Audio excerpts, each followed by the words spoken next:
بسم الله الرحمن الرحيم.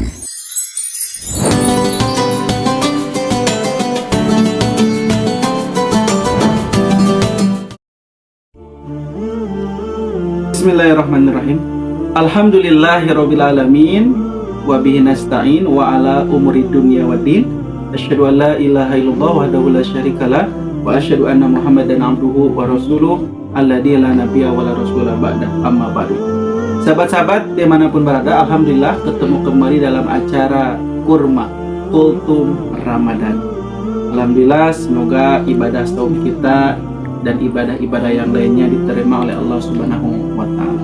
Sahabat-sahabat yang di rumah dan dimanapun berada, pada kesempatan kali ini kita akan membahas 6 tentang salah kaprah pemahaman yang berkaitan dengan puasa. Jadi minimalnya ada 6 yang kadang-kadang orang salah memahaminya, terutama di bulan Ramadan ini. Jadi 6 salah kaprah yang dipahami masyarakat saat melaksanakan ibadah puasa. Yang pertama, ada orang yang beranggapan bahwa tidurnya orang yang berpuasa adalah ibadah, makanya tidur terus. Seperti lagu ya, Ramadan tiba, tidur terus. Karena dia salah kaprah memahami bahwa tidur orang yang puasa ibadah. Hadisnya ada, tapi riwayatnya dhaif, lemah, tidak bisa dipakai. Begini hadisnya: Naumus shaimi ibadatun wa sumtuhu tasbihun wa du'ahu mustajabun wa amaluhu mudha'afun. Naumus shaimi, tidurnya orang saum ibadah. Wa sumtuhu tasbih, dan diamnya adalah tasbih. Wa du'ahu mustajabun, dan doanya itu diijabah. Wa amaluhu mudha'afun, dan amalnya itu dilipat gandakan. Jadi sana ada kalimat dalam hadis ini, tidurnya orang saum ibadah. Ternyata hadis ini riwayat Imam Al-Baihaqi dalam kitab Syu'abul Iman ya, jilid 3 halaman 1437. Tapi kata para ulama pakar hadis disebutkan bahwa hadis ini dhaif, lemah, tidak bisa dipakai, bahkan tidak bisa digunakan sama sekali. Tidak bisa dipahami bahwa tidurnya orang yang saum ibadah. Imam Albani bahkan menyantumkan hadis ini dalam silsilah hadis-hadis yang dhaif. Atau ada hadis yang lain dan dalam riwayat yang lain, as-shaimu fi ibadatin wa in kana raqidan ala firasyi. Orang yang saum senantiasa dalam ibadah walaupun dalam keadaan tertidur dalam kasurnya. Ini riwayat Tamam, riwayat Tamam dalam kitabnya Imam Albani ya, silsilah hadis-hadis. Jadi intinya kesalahan yang pertama, anggapan orang yang saum, anggapan orang yang tidur ketika saum tidurnya ibadah itu salah. Tapi kalau dipahami seperti ini, orang yang tidur ketika saum dia sedang ibadah saum, itu baru boleh. Karena yang jadi ibadah itu bukan tidurnya, tapi saumnya. Jadi tidurnya orang yang saum, dia sedang ibadah saum, bukan tidur. Bukan dipahami tidur adalah ibadah. Nanti kalau tidur ibadah, tidur terus gitu ya, saumnya diisi tidur. Jadi itu salah kaprah yang pertama. Jadi yang jadi ibadah itu adalah saumnya, bukan tidurnya. Salah kaprah yang kedua yang dipahami oleh masyarakat kita adalah bab sahur di tengah malam. Kadang-kadang di kita ada yang sahur jam 2 malam, ada yang sahur jam 3 malam, atau jam 3 dini hari gitu ya. Nah, walaupun sebetulnya tidak keliru secara total ya, Bapak, Ibu, ikhwatul iman, sahabat-sahabat mau sahur jam 2, jam 3 sah-sah saja. Tapi ini kurang mendekati sunnah, walaupun tetap sah. Secara hukum diperbolehkan ya. Kenapa demikian? Karena Nabi itu lebih menekankan kita agar mengakhirkan sahur dan menyegerakan berbuka, bukan sebaliknya, menyegerakan sahur mengakhirkan berbuka gitu. Jadi walaupun jam 2 jam 3 sudah termasuk dini hari, boleh sahur boleh, tapi afdolnya yang lebih utama sahur itu mendekati waktu fajar atau mendekati adzan subuh gitu ya.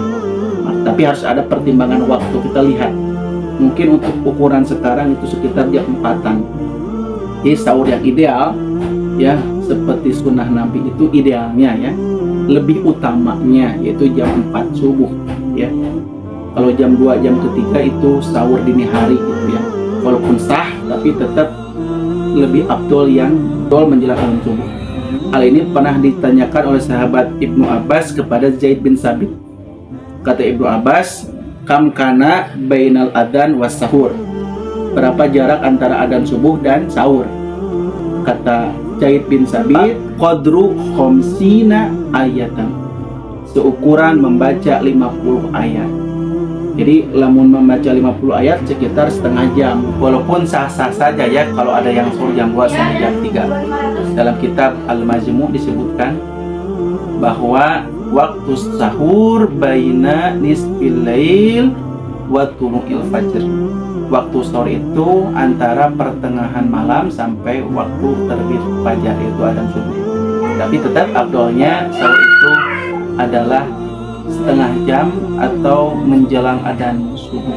Salah kaprah yang ketiga, ada orang yang beranggapan jika mengalami menstruasi atau haid maka tidak perlu mengqadha ya, tidak perlu mengganti puasa ya. Bahkan dia menganggapan tidak apa-apa kalau tidak puasa karena ada halangan itu. Jadi ini adalah pemahaman yang keliru. Jadi kami pernah mendapati ada orang yang berpendapat demikian. Dia beranggapan bahwa orang yang haid, orang yang menstruasi, dia tidak usah qadha pun tidak apa-apa. Padahal orang yang menstruasi dia wajib qadha. Hal ini sebagaimana yang pernah ditanyakan ya oleh seseorang kepada Bunda Aisyah. Kata orang tersebut, mabalul haid taqdis saum wala taqdis shalah. Mengapa wanita haid harus mengqadha saum, tidak perlu mengqadha salat?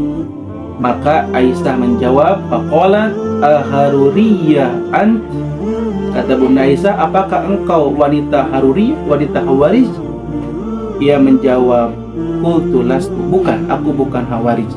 Walakini as'al, tapi saya hanya sekedar bertanya saja. Qalat, maka Bunda Aisyah mengatakan, kana yusibuna dzalika.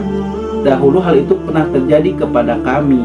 Kami pun mengalami haid pada masa bersama Nabi Shallallahu Alaihi Wasallam.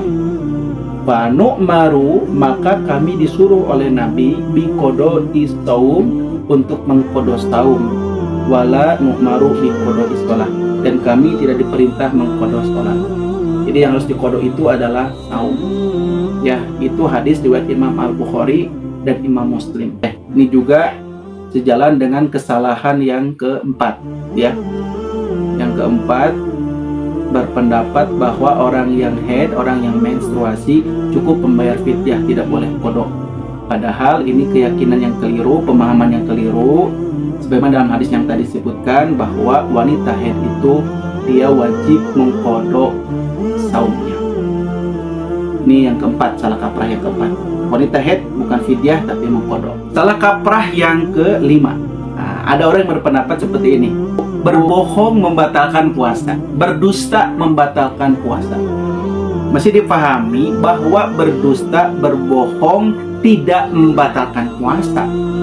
Tidak ada dalil yang menyebutkan berbohong membatalkan puasa, tapi berbohong, berdusta membatalkan pahala puasa. Jadi yang hangus itu pahalanya, bukan membatalkan seperti makan dan minum ya. Jadi yang membatalkan itu pahalanya yang batal. Seperti dalam hadis, man lam yada qaula zur wal amala bihi wal jahla falaisa lillahi hajatun an yada ta'amahu wa syahwatahu. Siapa yang tidak meninggalkan perkataan dusta dan amalan-amalan dusta dan serta perbuatan kebodohan, kemaksiatan, maka Allah tidak butuh dengan saumnya, tidak butuh dia meninggalkan makan minumnya, tidak butuh Allah meninggalkan syahwatnya. Hadis riwayat Imam Al-Bukhari.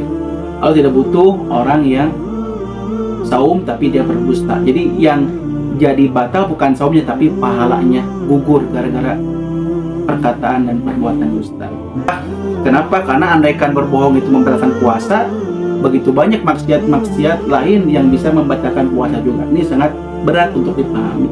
Ya, jadi berbohong dan berdusta dan maksiat yang lain bisa membatalkan pahala puasa. Jadi bukan berdusta saja, tapi maksiat-maksiat yang lain pun bisa jadi menggugurkan pahala puasa. Yang keenam, ada yang beranggapan salah kaprah di masyarakat bahwa tidak boleh bermaksiat di waktu puasa, tidak boleh gibah kalau sedang puasa, tidak boleh berantem kalau sedang puasa, tidak boleh pacaran kalau sedang puasa. Nanti kalau sudah buka puasa baru boleh. Nah, ini pemahaman yang salah, kaprah, keyakinan yang salah. Jadi mau pacaran, mau gibah, mau gosip, gunjing, mau apapun lah bentuk kemaksiatan, tetap tidak boleh dilakukan saat puasa dan saat tidak puasa. Apalagi saat puasa, lebih lagi haramnya. Jadi hukum asalnya juga sudah haram. Hukum asalnya sudah haram. Maksiat itu haram hukum asalnya, apalagi sedang puasa. Maksudnya, terkadang ada orang yang menahan diri untuk tidak pacaran di siang hari, setelah berbuka pacaran. Ada yang menahan untuk gibah berbohong di siang hari, setelah buka puasa dia gibah berbohong. Nah, ini pemahaman yang salah. Ini keyakinan yang sangat aneh gitu ya. Karena maksiat itu diharamkan baik ketika puasa maupun setelah berbuka puasa. Bahkan di bulan Ramadan atau di luar bulan Ramadan. Ya, maka intinya puasa itu sedang melatih kita agar terbiasa menjauhkan diri dari perbuatan-perbuatan haram, perbuatan maksiat.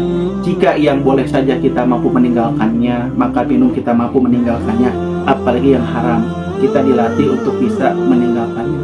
Sehingga orang yang bermaksiat setelah berbuka seakan-akan ibadah puasanya tidak ada manfaat untuk dia. Jadi tetap harus dijaga supaya tidak maksiat di waktu buka.